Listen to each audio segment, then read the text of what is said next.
The autumn wind of 1873 carried the scent of whiskey and desperation through the dusty streets of Genoa, Nevada. And 10-year-old Nathan Zachary learned what it meant to be worth less than a bottle of rye when his own father shook hands with a cattle rancher named Silas McKenna and walked away with $40 in his pocket.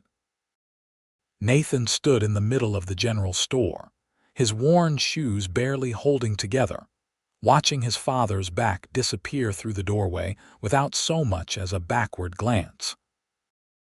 The rancher looked down at the boy with eyes that held neither warmth nor cruelty, just the calculating assessment of someone who had just purchased livestock. Nathan did not cry. He had learned years ago that tears only made his father's fists come faster, so he simply stood there, small and silent, while his entire world crumbled around him like the ancient mountains that surrounded the Carson Valley. Silas McKenna turned out to be a hard man, but not an unfair one. He put Nathan to work immediately, mucking stables and hauling water, sleeping in the barn loft with the other hired hands who treated him with the casual indifference reserved for stray dogs. Nathan worked from dawn until his muscles screamed for mercy, and then he worked some more. He grew tall and lean over the years, his body hardening like the desert soil beneath the relentless Nevada sun. By the time he turned 15, he could break a horse better than any man on the ranch, and by 17, he had earned enough respect that the other cowboys stopped calling him boy and started calling him by his name.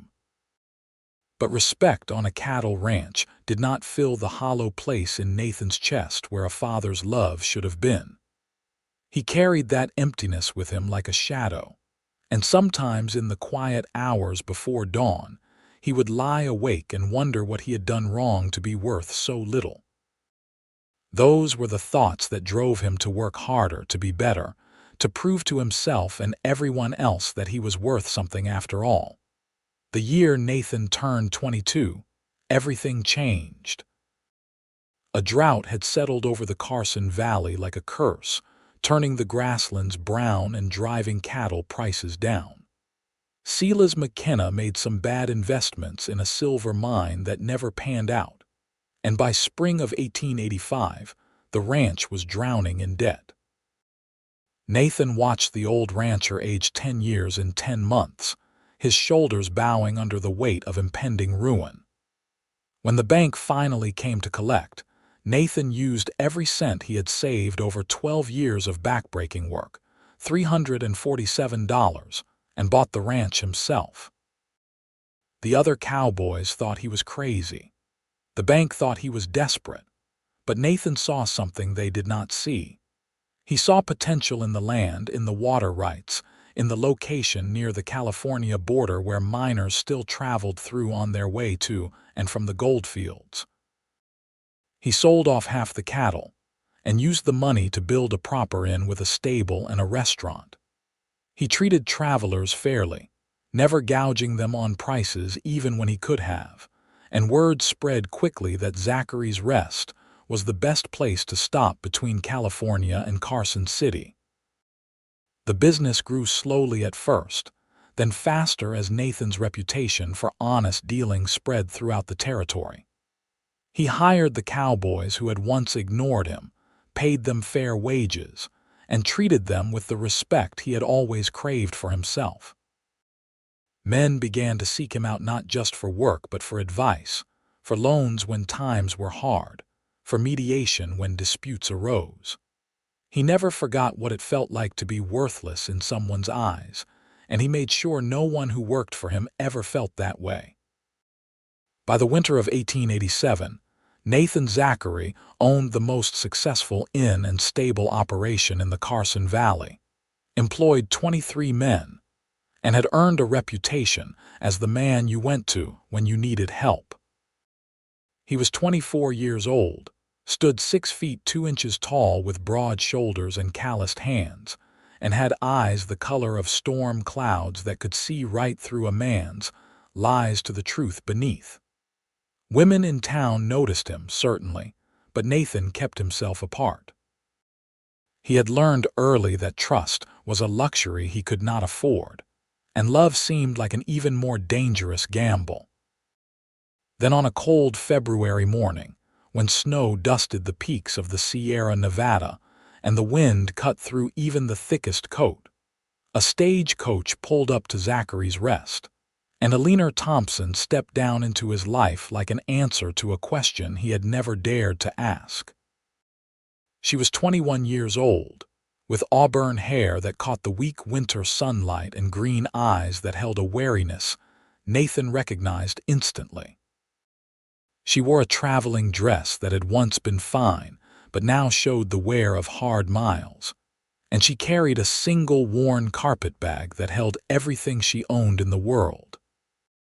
The stagecoach driver helped her down with the careful courtesy men reserved for ladies, but Nathan saw the way her hands trembled as she reached for her bag, the way her eyes darted around like a cornered animal looking for escape routes.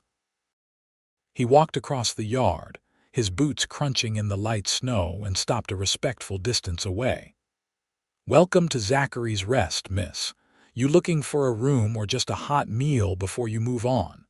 Eleanor looked at him for a long moment, and Nathan saw something flicker in her eyes. Fear, maybe, or exhaustion so deep it had become part of her bones. "A room," she said quietly. "If you have one available, I can pay." "I have one," Nathan said.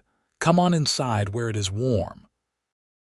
The inn's main room was heated by a large stone fireplace, and the smell of fresh bread and coffee filled the air. Nathan's cook, a Mexican woman named Rosa who had been with him since the beginning, looked up from the stove and smiled at the newcomer. Nathan led Eleanor to the registration desk and pulled out his ledger. "How long will you be staying?" he asked. Eleanor set her bag down carefully. "I am not certain. A few days, perhaps longer. How much do you charge?" $2 a night includes 3 meals. "Pay by the week, and I will make it $12. She opened her small purse and counted out coins with fingers that still trembled slightly. Nathan noticed the absence of rings on her left hand, noticed too the faint bruise on her wrist that her sleeve did not quite cover. He said nothing, just made a note in his ledger and handed her a key. "Room 4, top of the stairs on the left. Rosa will bring up hot water if you want to wash before supper. We serve at 6. Thank you, Mr. Zachary, Nathan Zachary, but most folks just call me Nathan." "Thank you, Nathan." She picked up her bag and headed for the stairs, her back straight despite the obvious exhaustion in every line of her body. Rosa came to stand beside Nathan, wiping her hands on her apron. "That girl is running from something," she said in Spanish. "I know," Nathan replied in the same language. Rosa had taught him Spanish during those first hard years, and he had discovered a gift for languages that surprised them both. "But whatever she is running from is her business, not ours.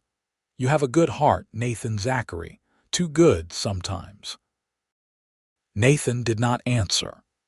He had learned that having a good heart in a hard world was often seen as weakness, but he also knew that he would rather be thought weak than become the kind of man who could walk away from someone who needed help. His father had taught him that lesson, though not in the way fathers usually teach their sons. Eleanor came down for supper at 6 exactly, wearing a different dress that was slightly less worn. She had washed and pinned up her hair, and even exhausted and weary, Nathan thought she was the most beautiful thing he had ever seen. He immediately pushed the thought away. Beautiful women were trouble, and he had enough complications in his life already. She ate quietly at a corner table, and Nathan made sure Rosa brought her generous portions.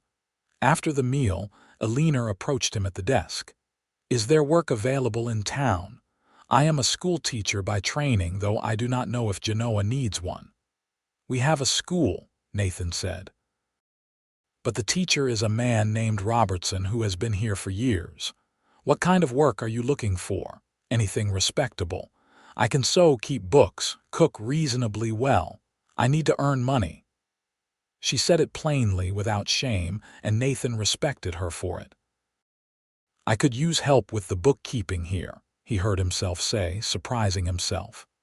"My books are a mess, and I spend too much time trying to figure out who owes what and who has paid. If you are good with numbers, I will pay you fair wages." Eleanor's eyes widened slightly. "You would hire me?" "You know nothing about me. I know you are honest enough to tell me you are a stranger. That is more than most folks offer. We can start with a trial period if you want, see if the work suits you. When can I start? Tomorrow morning, if you are rested enough. 8 o'clock. For the first time since she had arrived, Eleanor smiled, and Nathan felt something shift in his chest. 8 o'clock. Thank you, Nathan. You have no idea what this means to me. He thought maybe he did, actually, but he just nodded and watched her go back upstairs to her room. Over the following weeks, Nathan learned that Eleanor Thompson was as good with numbers as he was with horses. She organized his chaotic records into neat columns and rows, caught several errors that had been costing him money, and even suggested improvements to his billing system that saved time and reduced confusion. She worked quietly and efficiently, never complaining, never asking for special treatment. The hired hands quickly learned to respect her, partly because Nathan made it clear that anyone who disrespected her would be looking for work elsewhere, but mostly because Eleanor earned that respect through her competence and dignity.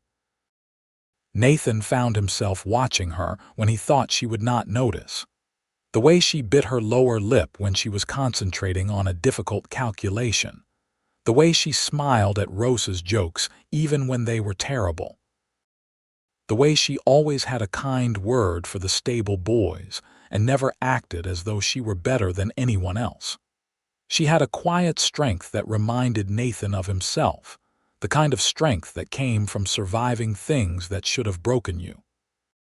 He wanted to ask about her past, about the bruises he sometimes glimpsed, about why an educated woman would flee to a small Nevada town with nothing but a carpetbag and a desperate need for work. But he remembered what it felt like to be defined by the worst moments of your life, so he kept his questions to himself and simply made sure she knew she was safe at Zachary's Rest. March came with warmer winds and the first hints of green in the valley. Eleanor had been working for Nathan for 6 weeks, and she had saved every penny of her wages with a focus that spoke of long-term plans. She had taken to eating breakfast early, before the inn filled with travelers, and Nathan had fallen into the habit of joining her with 2 cups of coffee and whatever sweet Rosa had baked the day before. It was during one of these quiet breakfasts that Eleanor finally spoke about her past. "I was married," she said suddenly, staring into her coffee cup, "to a man named Charles Thompson. He was a banker's son in Sacramento, very respectable, very proper. Everyone said I was lucky to catch his attention." Nathan waited, knowing there was more. "He was charming when he courted me. Attentive. He made me feel like I was the most important person in the world." Eleanor's hands tightened around her cup. "But after we married, things changed. He became controlling, jealous. If I spoke to another man, even the grocer, he would accuse me of betraying him. If dinner was not perfect or if I disagreed with him about anything, he would." She trailed off, but Nathan did not need her to finish. The bruises had told him enough. "I tried to leave several times," Eleanor continued, "but he always found me. His father had connections everywhere, and they would drag me back. They told me I was being hysterical, that all marriages had difficulties, that I needed to be a better wife." Her voice cracked slightly. "I started to believe them. Started to think maybe it was my fault, that I was doing something wrong." "It was not your fault," Nathan said firmly. "A man who would hurt a woman is not a man at all." Eleanor looked up at him, her green eyes bright with unshed tears.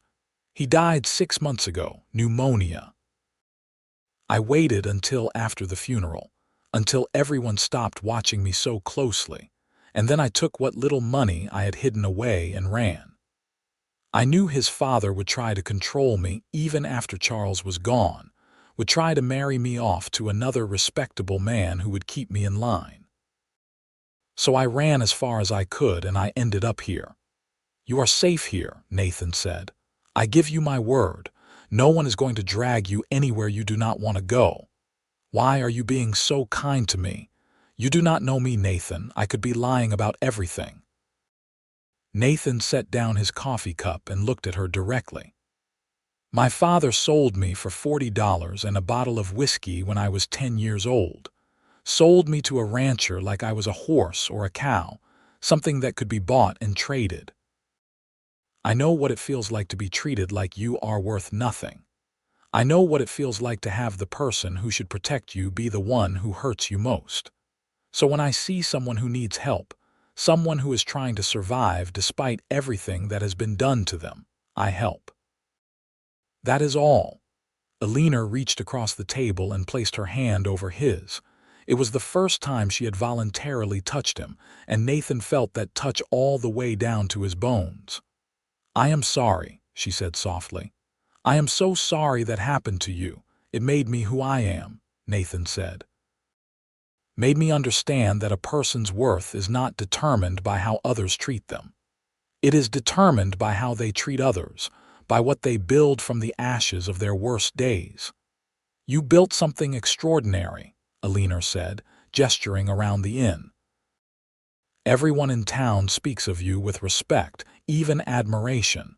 You have become the man everyone looks up to."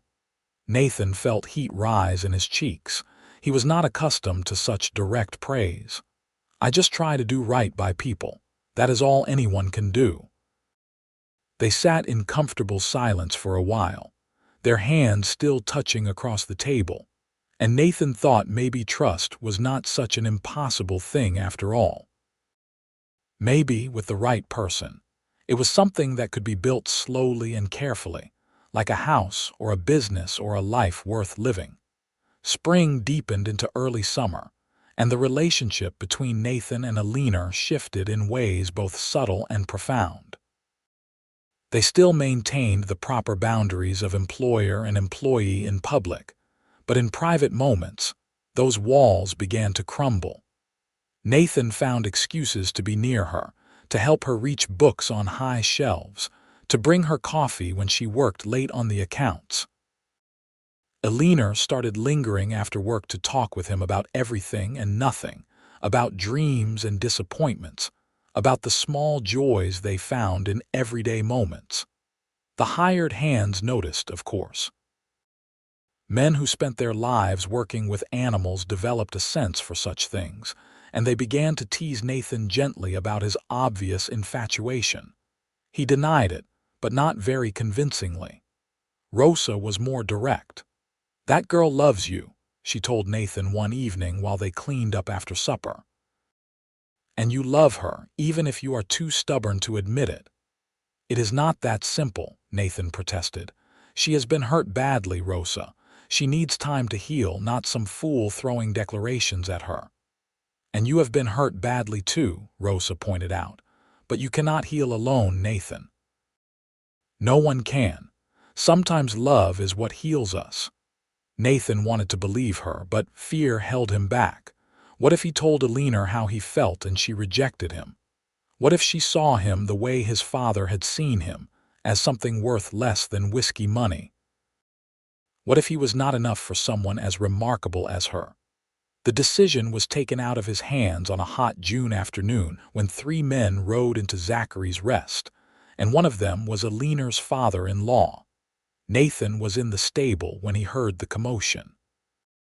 He dropped the harness he had been mending and ran toward the inn, arriving just as Charles Thompson Sr. dismounted from his horse and strode toward the front door with 2 hired men flanking him. Thompson was a portly man in his 50s, dressed in expensive clothes that looked out of place in the rough Nevada territory. His face was red with heat and anger, and his small eyes glittered with self-righteous fury.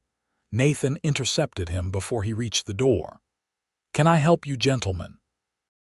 I am looking for my daughter-in-law, Thompson said coldly. Eleanor Thompson. I was told she works here. Who told you that? That is none of your concern.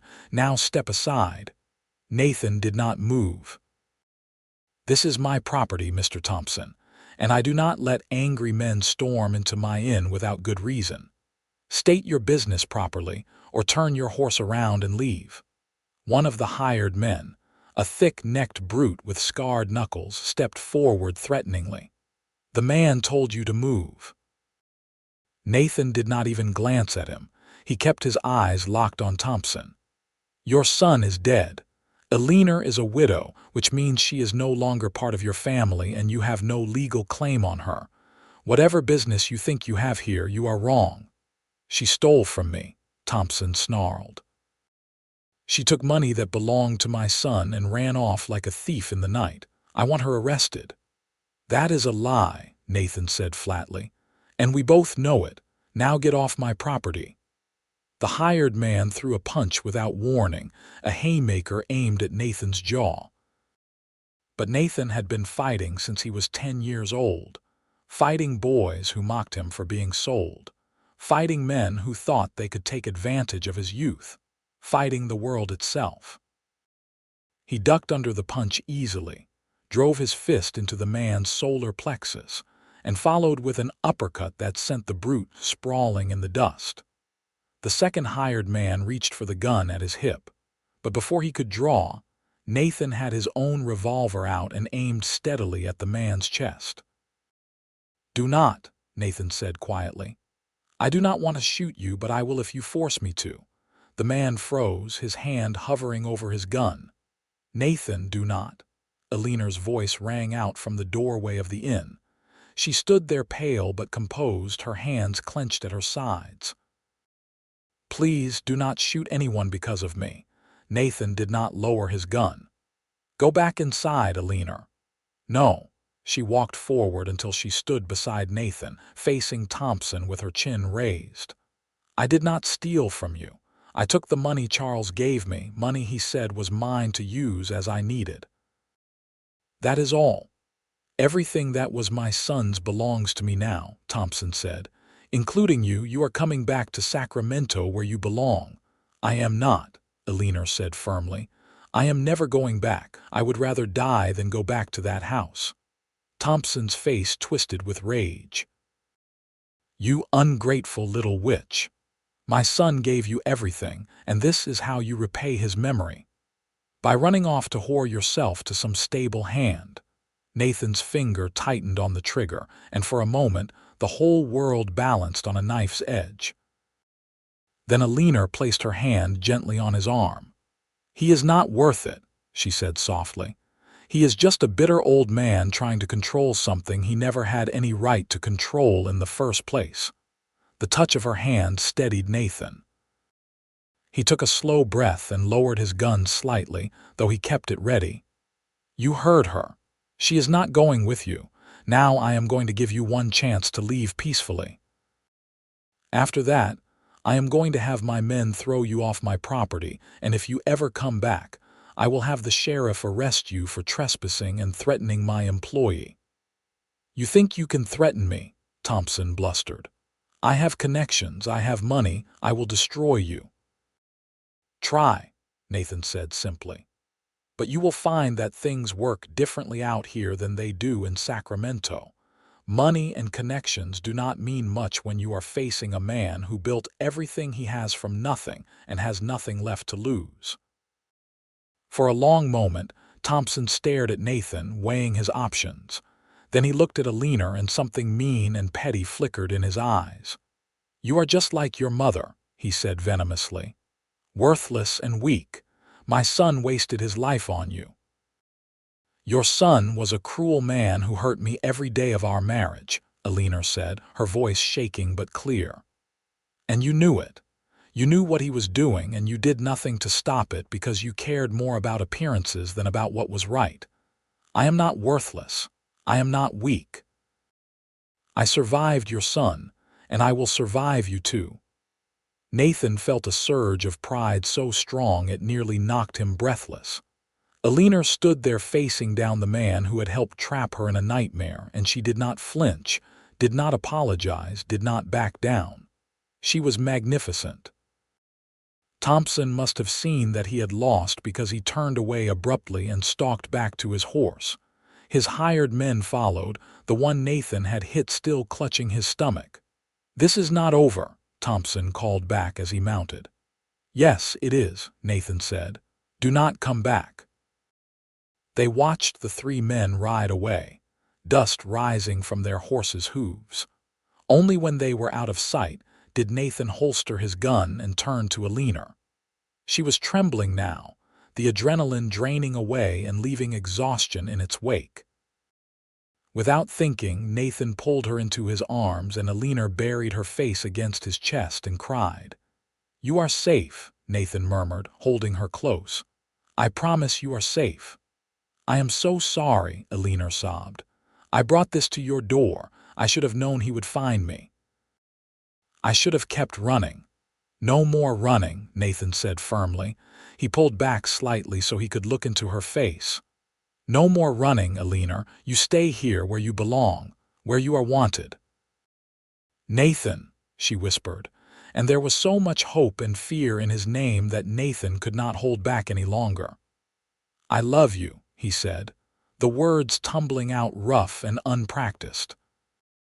"I know I have no right to say it. No, you have every reason not to trust any man after what you have been through. But I love you, Eleanor Thompson. I have loved you since the day you stepped off that stagecoach with your worn carpetbag and your careful dignity. You are the strongest, bravest, most remarkable woman I have ever met, and I would count myself the luckiest man alive if you would let me stand beside you and keep you safe for the rest of my life." Eleanor stared at him, tears still streaming down her face. Then she reached up, cupped his face in her hands, and kissed him. It was a desperate, grateful, passionate kiss that tasted of salt and hope and new beginnings.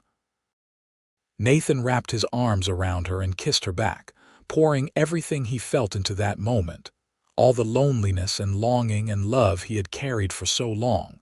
When they finally broke apart, both breathing hard, Eleanor smiled through her tears. "I love you too," she said. "I have been so afraid to love anyone again, afraid of what it would cost me. But you, Nathan Zachary, you are worth the risk. You are worth everything." They stood there in the dusty yard of Zachary's Rest, holding each other while the summer sun beat down and the mountains watched from the distance. And Nathan thought that maybe all the pain and betrayal of his past had been worth it to bring him to this moment, to this woman, to this second chance at happiness. Rosa appeared in the doorway, wiping her eyes with her apron. "About time," she called out in Spanish. "I was beginning to think you two would dance around each other forever." Nathan laughed, a sound so rare that several of the hired hands stopped what they were doing to stare. "We are done dancing," he called back. Then he looked down at Eleanor. "That is, if you will marry me. I should have asked that first probably, but I am not very good at doing things in the proper order." "Yes," Eleanor said immediately. "Yes, I will marry you, Nathan Zachary. I cannot think of anything I want more." They were married 6 weeks later in late July of 1887, in a simple ceremony at the small church in Genoa with half the town in attendance. Nathan wore a new suit that Rosa had bullied him into buying, and Eleanor wore a simple white dress that she had sewn herself. They exchanged vows in front of Judge Morrison, who had known Nathan since he was a sold boy working in Silas McKenna's stables, and who now pronounced them man and wife with tears in his old eyes. The celebration afterward at Zachary's Rest lasted well into the night, with music and dancing and more food than anyone could possibly eat. The hired hands toasted Nathan and Eleanor with sincere affection. Several miners passing through contributed a bottle of decent whiskey, and Rosa outdid herself with a wedding cake that people would talk about for months afterward. Nathan danced with his bride under the stars, holding her close and marveling at how much his life had changed, how far he had come from that 10-year-old boy who thought he was worth nothing. "What are you thinking?" Eleanor asked, her head resting on his shoulder as they swayed to the music. "I am thinking about how my father sold me for $40, Nathan said quietly. "How he looked at me and saw nothing of value, and I am thinking about how wrong he was." Eleanor pulled back to look at him. "You are the most valuable man I know, Nathan. Not because of what you own or what you have built, though those things are impressive, but because of who you are, because you took all that pain and turned it into compassion, because you help people who need help, because you loved me when I thought I could never be loved again." "You make me better than I am," Nathan said. "No," Eleanor corrected gently. "I just see you clearly. The man you have always been, the man everyone in this town already looks up to. You just needed to see it yourself." They made love for the first time that night in Nathan's room, which was now their room, and it was tender and passionate, and everything that love should be. Eleanor cried afterward, but they were good tears, healing tears, and Nathan held her and promised her with every touch and kiss that she would never be hurt again, not as long as he drew breath. The months that followed were among the happiest of Nathan's life.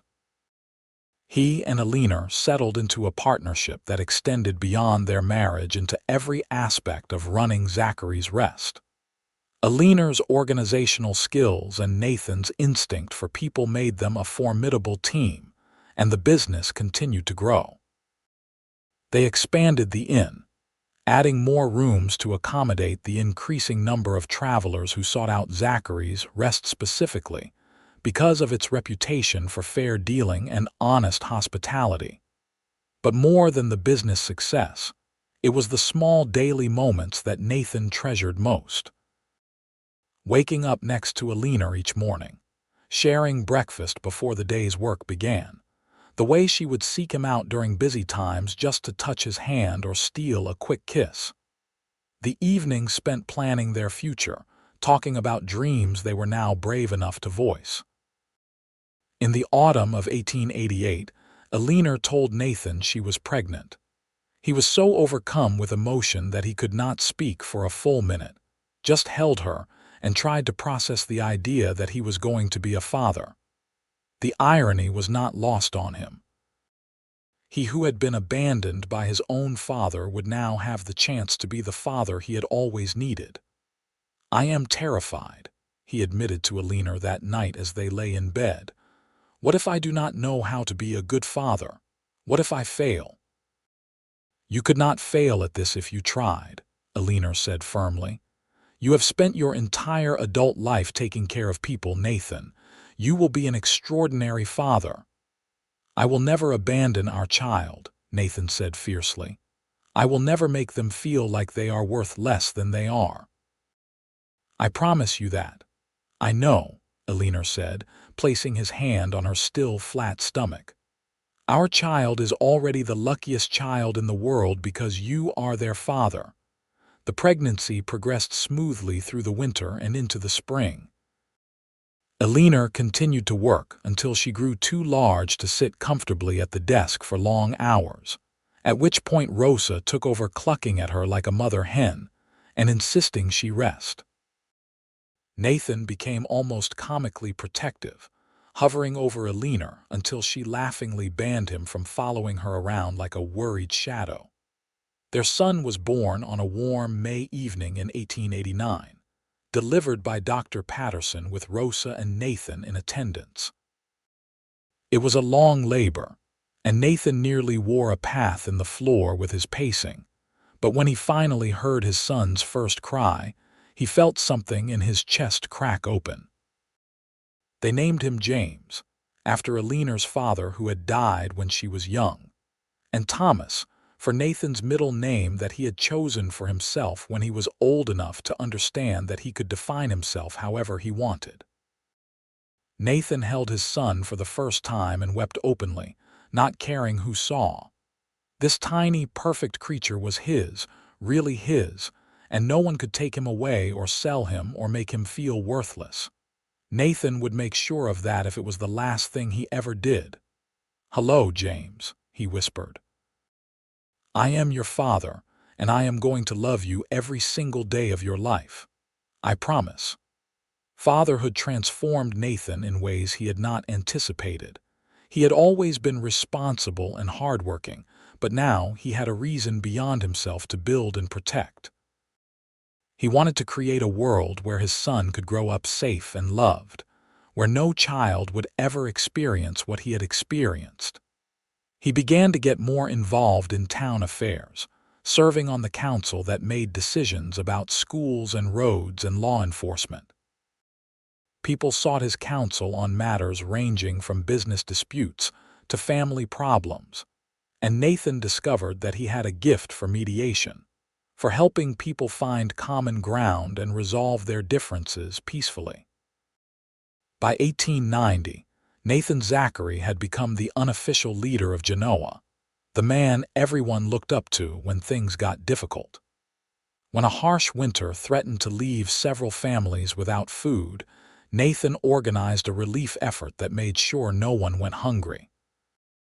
When a fire destroyed the original schoolhouse, Nathan led the fundraising and rebuilding effort, contributing both money and labor.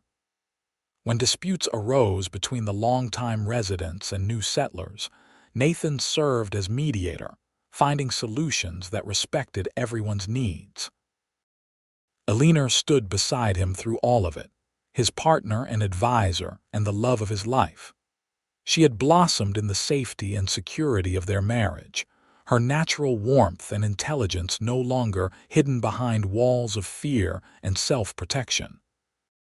She became beloved in her own right, known for her kindness and her sharp mind, and together, she and Nathan formed a formidable team that shaped the future of their community. James grew into a bright, curious toddler with his father's storm-gray eyes and his mother's auburn hair. He followed Nathan everywhere when he was old enough to walk, chattering constantly and asking a million questions about everything he saw. Nathan answered every question patiently, no matter how busy he was, because he remembered what it felt like to be ignored and dismissed, and he refused to do that to his son. In the spring of 1891, Eleanor became pregnant again. This pregnancy was harder than the first, and Nathan worried constantly, but Eleanor remained calm and confident. Their daughter was born in January of 1892, arriving during a snowstorm that blanketed the valley in white. They named her Caroline Rose, and she was tiny and fierce from the moment she entered the world. Nathan held his daughter and marveled at how much his life had changed. He had gone from a boy worth $40 to a man with a wife he adored, 2 healthy children, a thriving business, and the respect of an entire community. He had become the man everyone looked up to, but more importantly, he had become the man he needed to be for himself and his family. Life was not without its challenges. In 1893, a severe economic depression hit the country, and Zachary's Rest felt the impact as travel decreased and money became tight. Nathan had to make difficult decisions about expenses and wages, but he refused to lay off any of his employees. Instead, he reduced everyone's hours equally and took a smaller salary for himself and Eleanor. The loyalty this engendered meant that his workers stayed through the hard times and worked even harder when things improved. There were also ghosts from the past to contend with. In the summer of 1894, a drifter came through Genoa claiming to be looking for work. Nathan recognized him immediately despite the years and the wear. It was his father. Owen Zachary was 57 years old but looked 70. Decades of hard drinking and harder living had carved deep lines into his face and bent his shoulders. He did not recognize Nathan at first, which gave Nathan a grim satisfaction. Only when Nathan spoke, His name did Owen's eyes widen with recognition and then calculation. Nathan.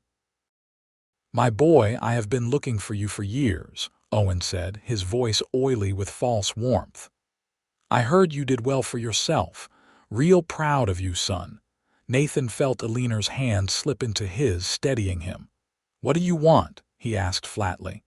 "Can a father just want to see his son?" "I know I made mistakes when you were young, but I have changed. I am sober now, trying to make amends."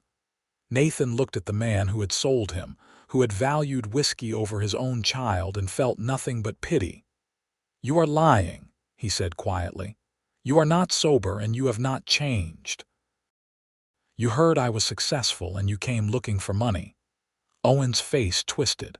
"You owe me, boy. I am your father. Without me, you would not even exist." "Without you, I would not know what it feels like to be considered worthless," Nathan agreed. "So in a way, you are right. You taught me the most important lesson of my life. You taught me exactly the kind of man I did not want to be." He pulled out his wallet and extracted $50, far more than his father had gotten for selling him. "Here. This is more than you ever gave me. Take it and leave, and do not come back. If you ever try to contact me or my family again, I will have the sheriff arrest you for vagrancy. Do you understand?" Owen took the money with shaking hands, and Nathan saw the addiction and desperation in his father's eyes.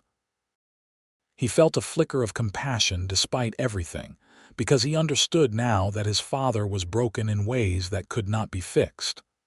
"I hope you find whatever you are looking for," Nathan said quietly, "but you will not find it here." Owen left without another word, and Nathan watched him go with Eleanor's hand still in his. "Are you all right?" she asked softly. "I am better than all right," Nathan said. "I just closed the last door on my past. Now I can move forward without looking back." That evening, Nathan held his children close and told them how much he loved them. He promised them that he would always be there, that they would never doubt their worth in his eyes. James, now 5 years old and clever beyond his years, hugged his father fiercely. "I know, Papa," he said simply. "You tell us every day." And Nathan realized his son was right. He did tell them every day in words and actions that they were loved and valued and important. He had broken the cycle that his father had started, had created something new and better from the ashes of his painful beginning. The years rolled on, marked by growth and change and the steady accumulation of happy memories. In 1895, Nathan was elected mayor of Genoa, a position he had not sought but could not refuse when the town council came to him and insisted he was the only man they trusted to lead them into the new century. He served with the same integrity and compassion he brought to everything else, making decisions based on what was right rather than what was easy or profitable. Eleanor continued to be his closest advisor and the center of his world. Their marriage deepened with each passing year, the early passion transforming into something even more profound, a partnership built on mutual respect and unwavering devotion. They still made time for each other despite the demands of business and civic duty, still shared those quiet morning coffees before the day began, still found reasons to laugh and touch and remind each other why they had fallen in love. James and Caroline grew up surrounded by love and security, watching their parents build something meaningful and learning by example what it meant to treat people with respect and dignity.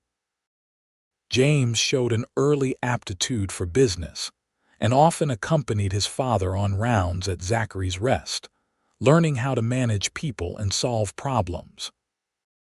Caroline was more artistic, filling notebooks with drawings and stories, but she shared her father's gift for reading people and understanding what they needed. In 1897, when Nathan was 34 years old, he stood on the porch of Zachary's Rest one evening and looked out at everything he had built. The inn had expanded again, now employing over 40 people and serving as the economic heart of Genoa. The town had grown too, with new businesses and families drawn by the stability and opportunity that Nathan's leadership had helped create. He thought about that 10-year-old boy standing in a general store, watching his father walk away, believing he was worth nothing. That boy could never have imagined this life, could never have dreamed that he would become the man everyone looked up to, the one they turned to in times of trouble and celebration alike. But somehow, through hard work and determination and the grace of people like Silas McKenna and Rosa and especially Eleanor, he had gotten here. He had become someone who mattered, not because of wealth or power, but because he had chosen to use his painful past to help others avoid similar pain. Eleanor came out to join him, slipping her arm around his waist. "What are you thinking about?" "Everything and nothing," Nathan said, pulling her close. "Mostly about how grateful I am. For you, for our children, for the life we have built together." "We built it together," Eleanor reminded him. "You gave me a place to heal and grow, Nathan. You gave me back my life." "We gave that to each other," Nathan said. "We saved each other." They stood together in comfortable silence, watching the sun set behind the Sierra Nevada mountains, painting the sky in shades of gold and crimson. Inside the inn, they could hear Rosa calling the children for supper, hear the laughter of their guests and employees, hear all the sounds of a life well lived and a community thriving. The year 1899 brought both challenge and joy in equal measure. A late spring flood damaged several buildings in Genoa, including part of Zachary's Rest. Nathan led the recovery effort with characteristic determination, organizing work crews and supplies, making sure everyone had what they needed to rebuild. The crisis brought the community closer together, and when the work was done, people remarked that Genoa was stronger than it had been before. During the rebuilding, Nathan made a decision that surprised many but delighted Eleanor. He converted part of the restored inn into a school for children whose families could not afford regular tuition. He hired Eleanor to teach there, knowing that her dream of being a school teacher had never quite faded. The school opened in the fall of 1899 with 15 students, and Eleanor threw herself into the work with passion and dedication. Nathan watched his wife teach and felt his heart swell with love and pride.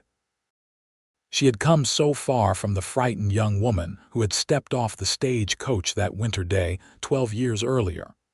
She had reclaimed her strength and her purpose, and Nathan was honored to have played even a small part in that transformation. As the century drew to a close, Nathan found himself reflecting on what the next century might bring. He was 36 years old, still young but no longer the youth who had bought a failing ranch on hope and determination. He had gray threads in his dark hair now, lines around his eyes from years of squinting into the Nevada sun. But he felt more alive and purposeful than ever before. On December 31st, 1899, Genoa held a celebration to mark the turn of the century. Nathan stood before the assembled townspeople and gave a speech that people would remember for generations.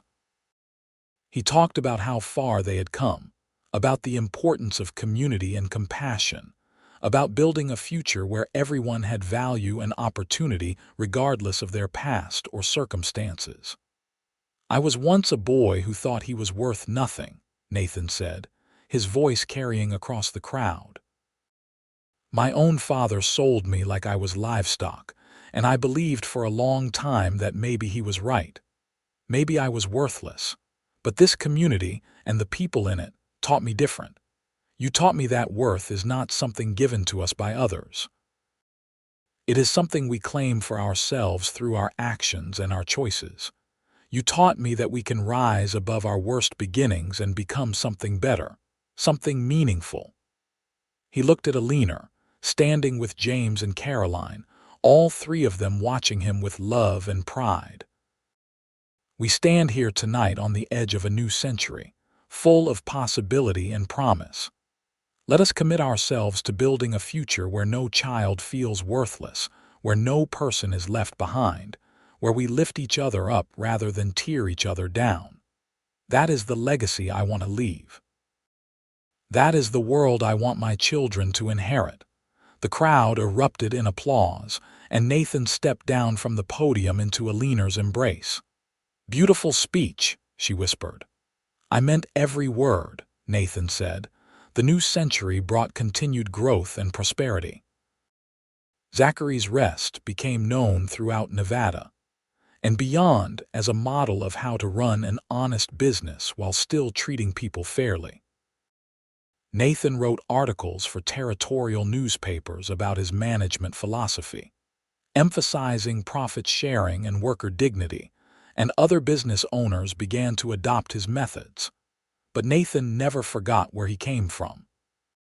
He kept the small leather pouch in his desk drawer, the one that contained the $40 his father had been paid for him. He had found it among the papers when he bought the ranch from Silas McKenna, who had kept it as a reminder of why he should always treat his workers well. Nathan kept it for the same reason, and sometimes when he faced difficult decisions, he would take out that pouch and remember that 10-year-old boy who had needed someone to believe he was worth more than $40. In 1902, Eleanor gave birth to their third child, another son they named William. The pregnancy had been unexpected, as Eleanor was now 36 years old, but both mother and baby came through healthy and strong. James, now 13, and Caroline, 10, were delighted with their baby brother and competed to help care for him. Nathan held his youngest son and marveled once again at the gift of fatherhood. He was 40 years old now, established and respected, but each child still filled him with that same wonder and fierce protectiveness. "You are worth everything," he whispered to William. "Do not ever let anyone tell you different." The years from 1903 to 1907 were marked by steady prosperity and deepening roots. Nathan served 3 more terms as mayor, though he declined to run again after 1907, saying it was time for new leadership. He had accomplished what he set out to do, establishing systems and practices that would outlast his tenure. Under his leadership, Genoa had built a new school, improved its roads, established a volunteer fire brigade, and created a charitable fund for families facing hardship. James graduated from the local school and went on to study business in Carson City, planning to return and help his father manage the growing Zachary enterprises. Caroline showed talent as a writer and began having her stories published in regional magazines. William grew into an energetic, curious child who kept everyone on their toes. Through it all, Nathan and Eleanor remained the center of their family and community. Their love had matured into something unshakable, a foundation that held firm through every challenge and change. They still found time for those quiet morning coffees, still laughed at Rose's terrible jokes, still looked at each other across crowded rooms and felt grateful for the miracle of having found each other. In the spring of 1908, word came that Owen Zachary had died in a San Francisco poorhouse. Nathan received the news with mixed emotions, grief for what might have been mixing with acceptance of what was. He arranged for his father to be buried properly and even paid for a simple headstone, not because Owen deserved it, but because Nathan refused to become the kind of man who would deny basic dignity to anyone, even someone who had denied it to him. He took Eleanor with him to the brief graveside service. Only the two of them attended, standing in the weak spring sunshine while a minister said perfunctory words over a man who had lived and died alone. After it was over, Nathan stood looking at the grave for a long moment. "Do you want to say something?" Eleanor asked quietly. Nathan shook his head. I said everything I needed to say to him when he was alive. This is just closing a chapter that should have closed long ago." He turned away from the grave and took Eleanor's hand. "Let us go home."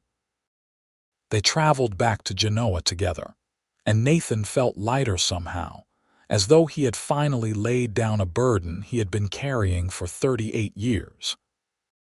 He had survived his father's betrayal and built a life that proved every day that his worth was not determined by how he had been treated, but by how he treated others. That was legacy enough. The year 1910 brought celebration when James, now 21, married a young woman named Sarah, whom he had met during his studies in Carson City. The wedding was held at Zachary's Rest, and half the territory seemed to attend.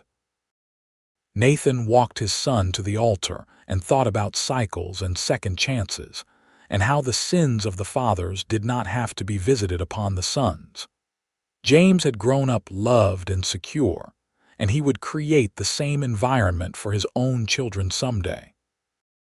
Caroline turned 18 that same year and announced her intention to attend a women's college in California to study literature.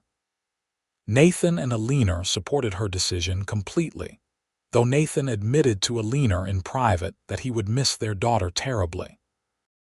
"She needs to fly," Eleanor said gently. "We gave her wings. Now we have to let her use them." "I know," Nathan said. "It is just hard. I want to keep all of you close and safe forever." "That is because you are a good father," Eleanor said. "But part of being a good father is knowing when to hold on and when to let go." Nathan knew she was right. He had broken the cycle of his father's failure by being present and loving and supportive. Now he had to trust that the foundation he and Eleanor had built was strong enough to support their children as they built their own lives. William, now 8 years old, was already showing signs of following in his father's footsteps. He had Nathan's gift for reading people and Eleanor's organizational mind, and he spent his free time helping around Zachary's Rest, treating every task as an adventure.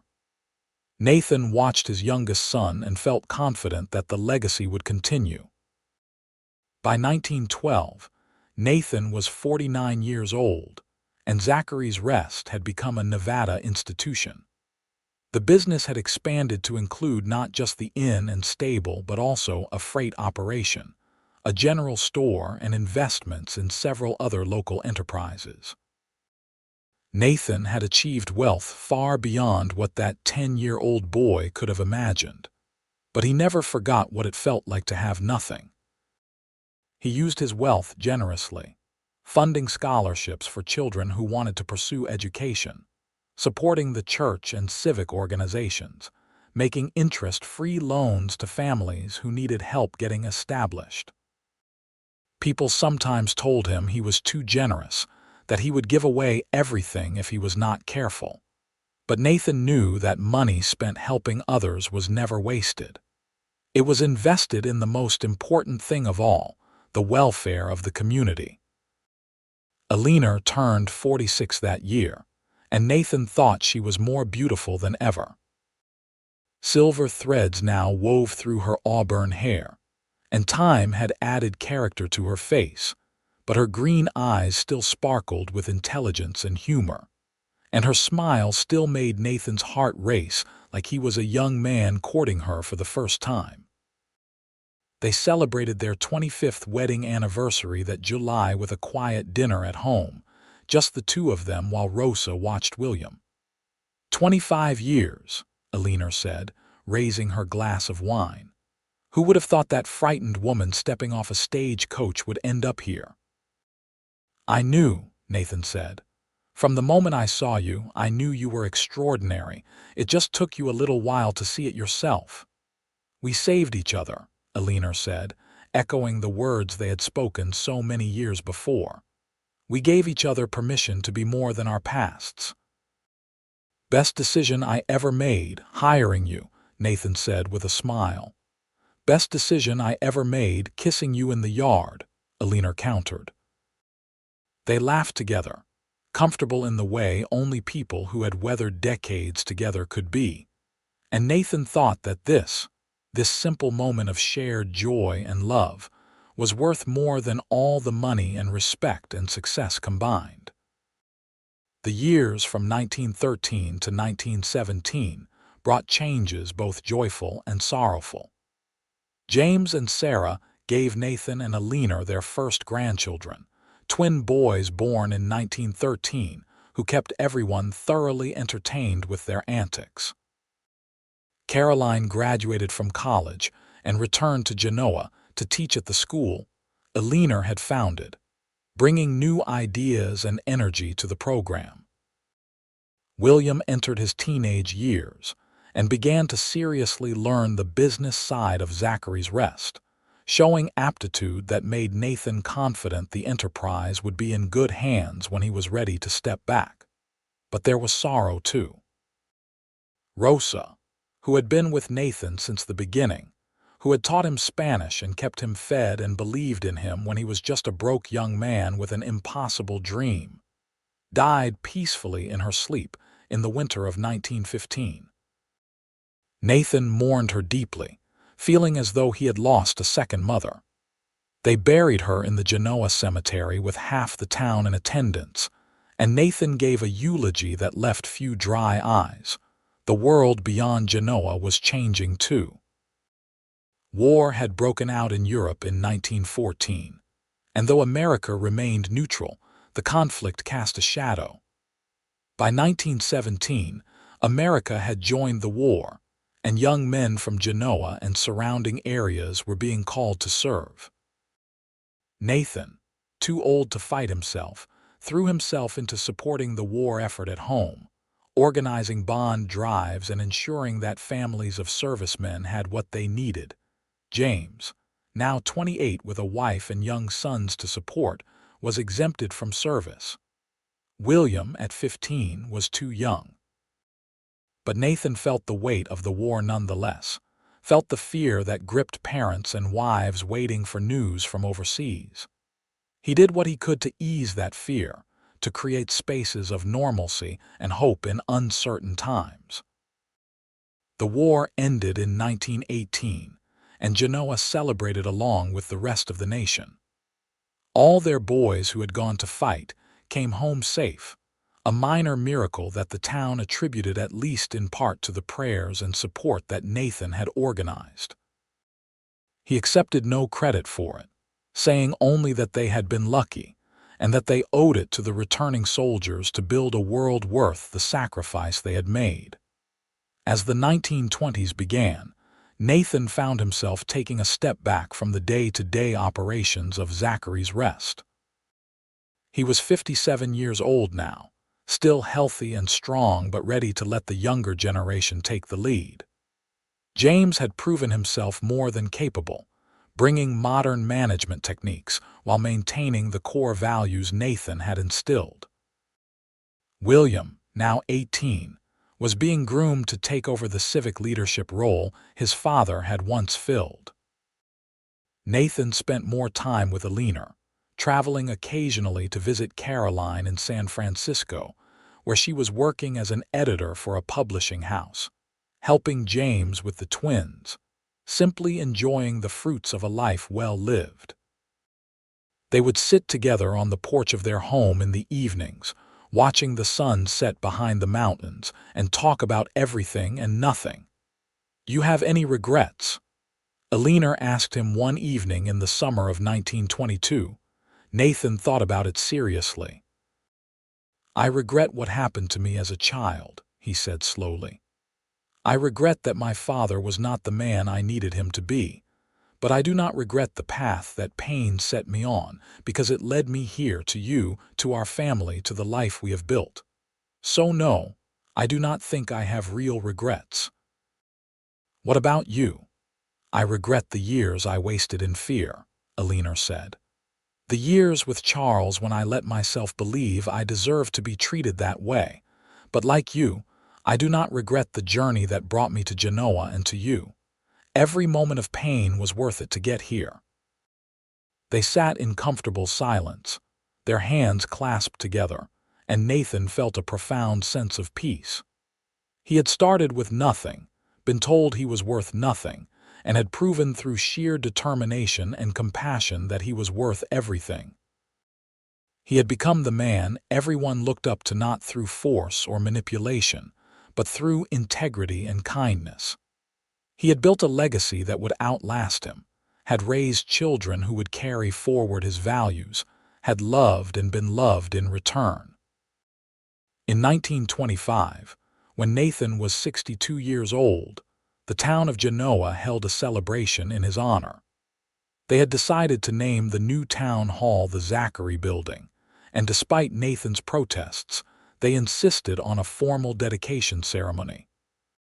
It seemed like everyone in the Carson Valley attended, along with politicians from Carson City and even the governor himself. The speeches went on for hours, with person after person standing up to talk about how Nathan had helped them, or inspired them, or simply shown them what it meant to live with integrity. Nathan sat through it all feeling embarrassed and touched in equal measure, Eleanor's hand firmly in his. When it was finally his turn to speak, he stood before the crowd and looked out at faces he had known for decades, people whose children he had helped raise, whose problems he had helped solve, whose lives had become intertwined with his own. "I do not deserve this honor," he began, his voice still strong despite his age. "But I accept it on behalf of everyone who believed in me when I did not believe in myself. I accept it on behalf of Silas McKenna, who bought a boy for $40 and gave him work instead of abuse. On behalf of Rosa Martinez, who fed my body and my soul during those early hard years. On behalf of my wife Eleanor, who saw worth in me when I was still learning to see it in myself.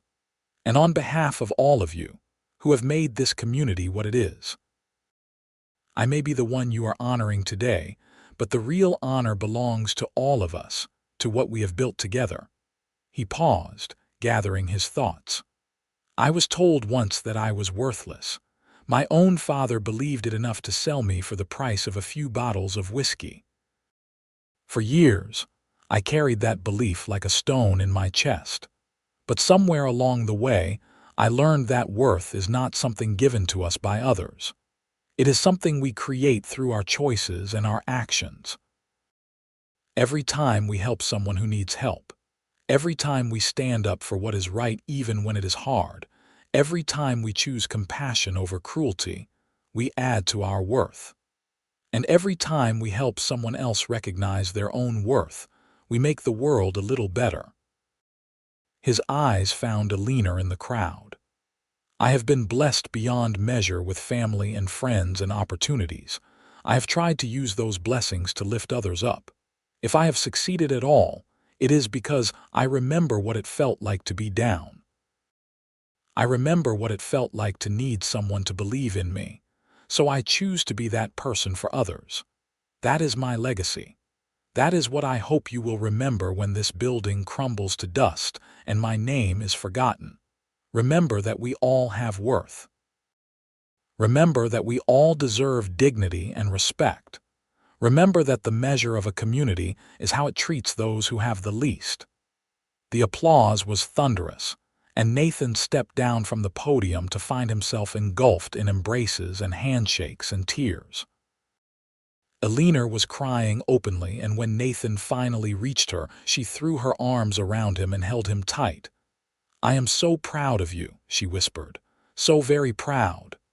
"I could not have done any of it without you," Nathan whispered back. "You are my heart, Eleanor. Everything good in my life flows from you." They stood together in the midst of the celebration, and Nathan felt the same certainty he had felt on their wedding day. He had chosen right. He had loved right. He had lived right. And that was worth more than any building or honor or tribute. The late 1920s brought both joy and the awareness of time passing. Nathan celebrated his 65th birthday in 1928, surrounded by children, grandchildren, and great-grandchildren. James's twins had grown into young men of 15, and they had a younger sister as well. Caroline had married a fellow writer and had 2 children of her own. William had married and was expecting his first child. The family had grown in ways that filled Nathan with profound satisfaction, but age was catching up with him.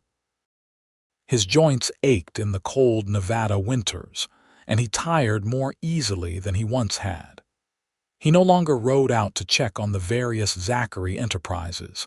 He left that to James and William.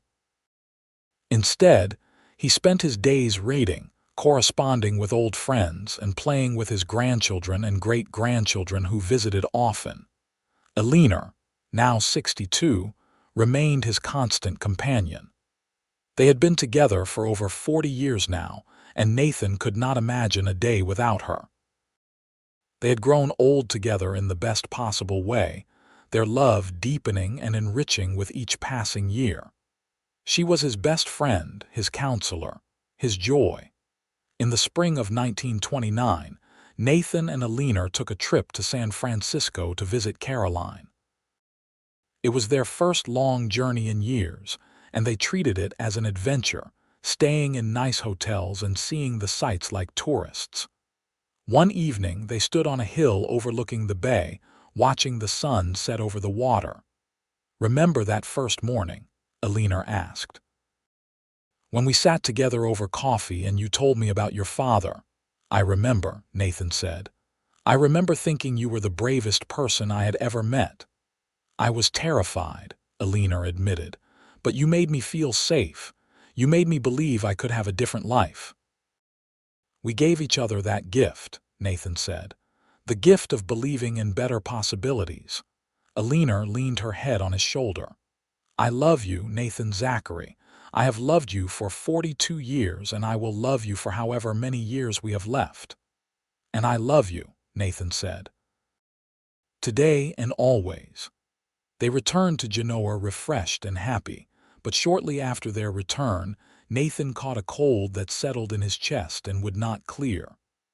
Dr. Harrison, who had taken over the practice when old Dr. Patterson retired, was concerned and prescribed rest.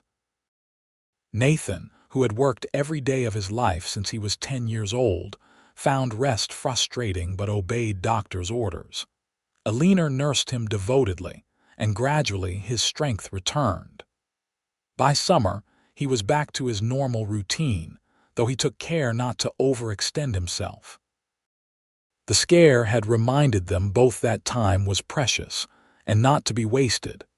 The stock market crash of October 1929 sent shockwaves through the nation, and the Carson Valley was not immune.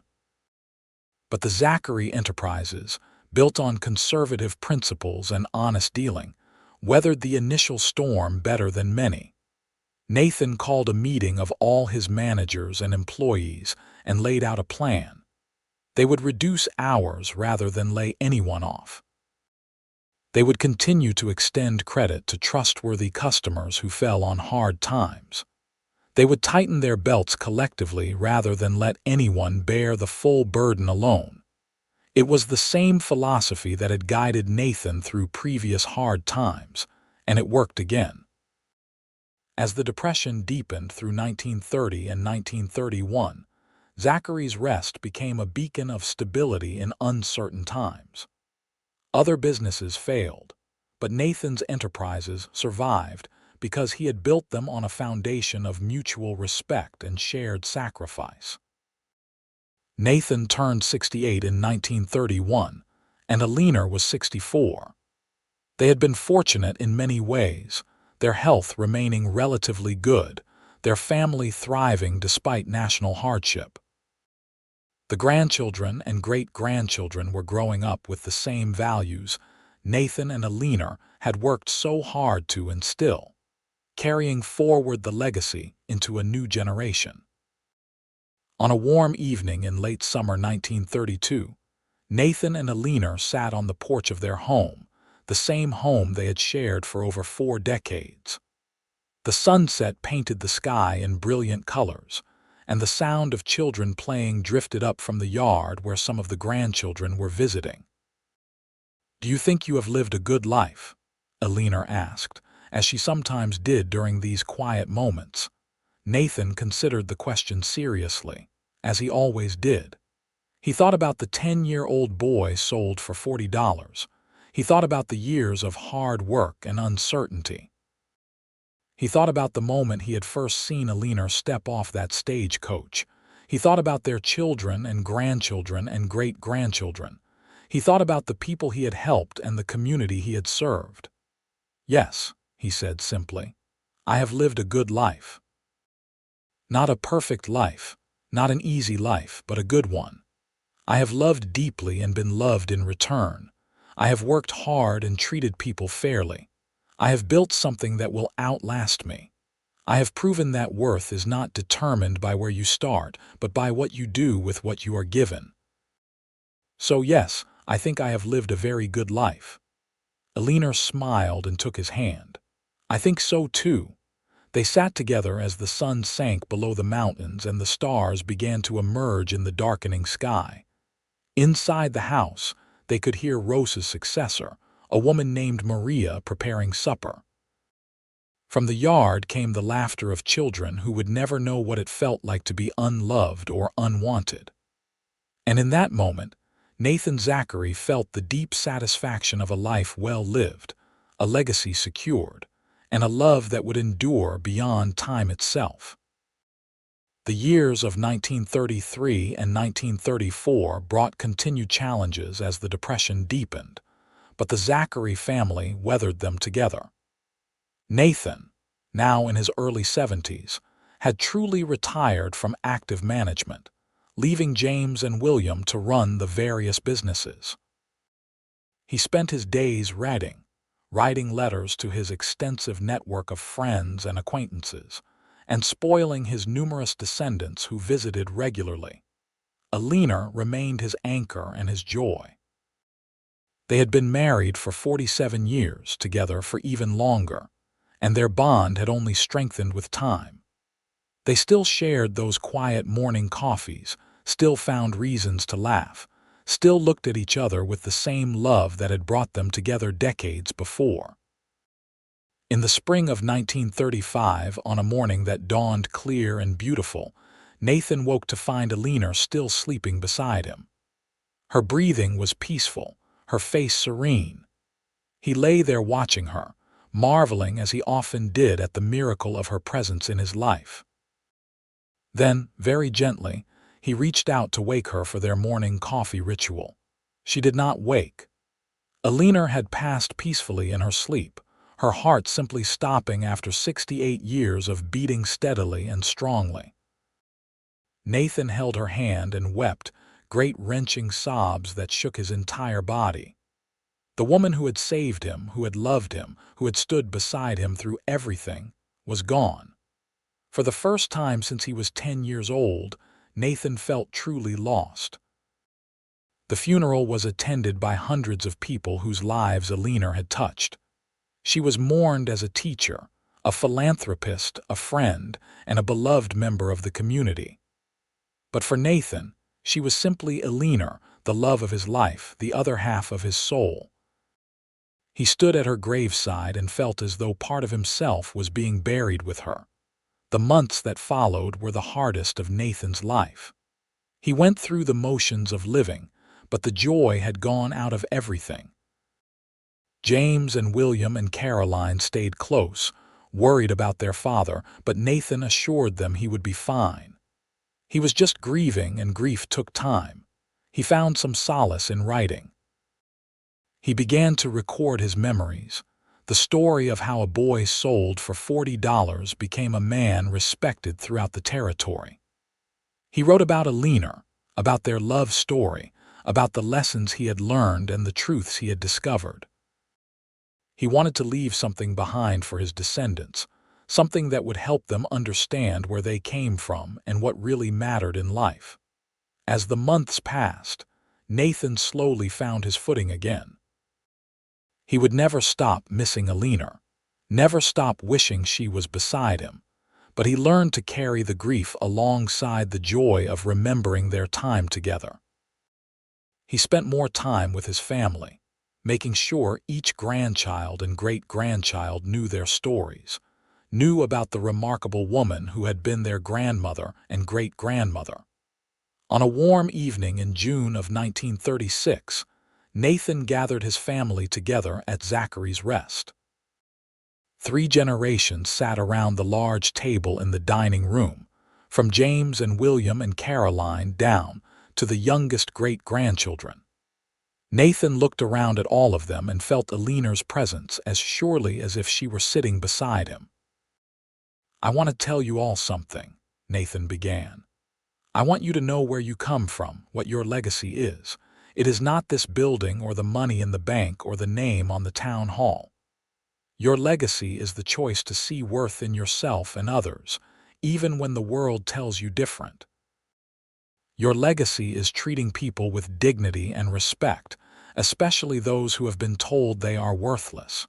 Your legacy is building something good from whatever you are given, no matter how little that might be." He told them the story then, the whole story, from beginning to end.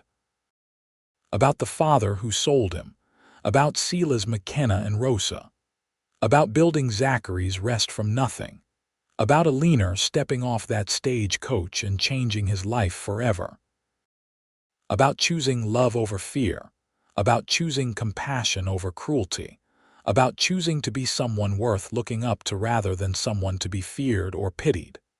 The children and grandchildren and great-grandchildren listened in silence, many of them hearing parts of the story for the first time. When Nathan finished, there was not a dry eye in the room. "That is who you are," Nathan said. "You come from people who refuse to be defined by their worst moments. You come from people who believed in building up rather than tearing down. You come from love. Never forget that." James, now 47 years old and the image of his father in his prime, spoke for all of them. "We won't forget, Papa. We promise you we will carry this forward. We will honor the legacy you and Mama built."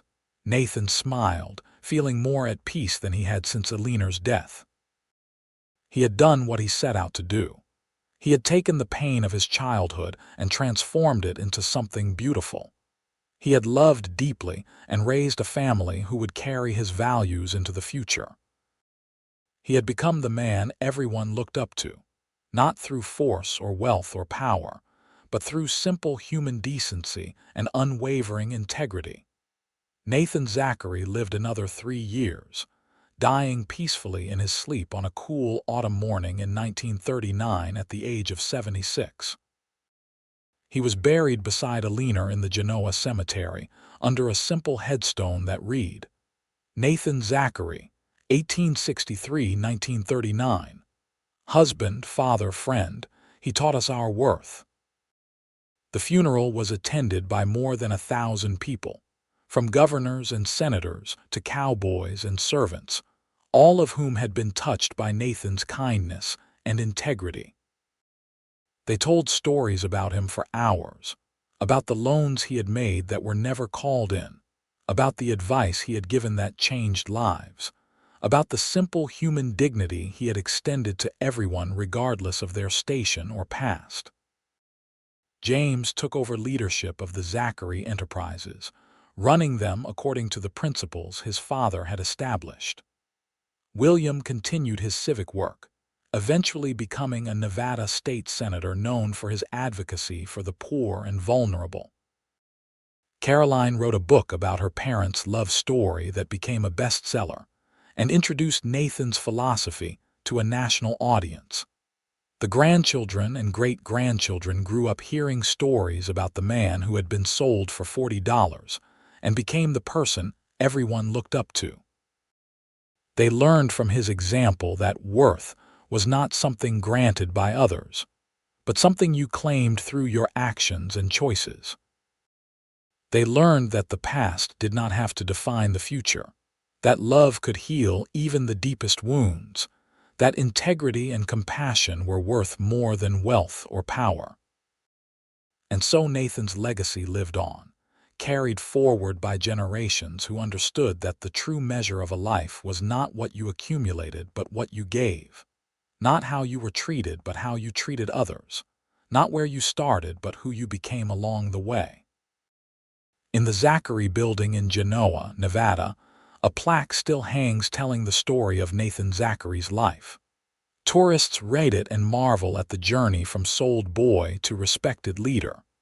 But the people of Genoa, the descendants of those who knew Nathan and Eleanor, they understand the deeper truth. They understand that Nathan's real legacy was not the buildings or the business, or even the inspiring story. His real legacy was the simple revolutionary idea that every person has worth, that every person deserves dignity, and that the world becomes better when we choose to see and honor that worth in each other. That legacy, built on love and proved through a lifetime of compassionate action, endures long after the man himself has turned to dust. It endures in the values passed down through generations, in the choices made by people who never met Nathan but who live according to the principles he embodied, in every act of kindness extended to someone the world has deemed worthless.